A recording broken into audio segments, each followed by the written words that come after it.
Welcome the our channel. Today we how to activate Airtable detailed guide step by step clearly. To activate Airtable, start by visiting the Airtable website. Click on the sign up button in the top right corner. You will be prompted to enter your email address. After entering your email, click sign up. Check your inbox for a verification email from Airtable. Open the email and click on the verification link provided. You will be redirected to Airtable's sign-up page. Create a strong password to secure your account. Fill in any additional information required, such as your name and company details. Once completed, click the Create Account button. After your account is created, you will be prompted to select a workspace type. Choose between options like personal or business depending on your needs.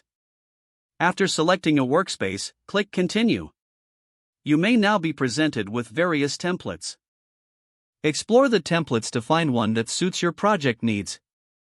Select a template or choose to start from scratch.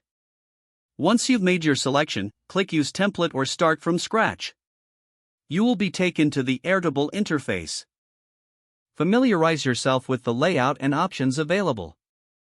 Create your first base by clicking the Add a Base button. You can either start with a blank base or choose a pre-made template again. Input a name for your base and click Create. You are now ready to begin adding tables and fields to your base. To add a table, click the plus sign next to existing tables. Enter the name of your new table and hit Enter. Then, start adding fields by clicking on the plus in the header area. Select the type of field you want to add, such as text, number, or date. Fill in settings for each field as desired. Continue building your base by adding records and adjusting field types. Remember to regularly save your work to avoid losing any changes. Once you're comfortable with your base, explore additional features.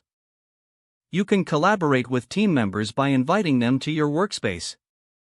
Click on the Share button at the top right corner to send invitations. Don't forget to like this video and subscribe to our channel for more step-by-step tech guides.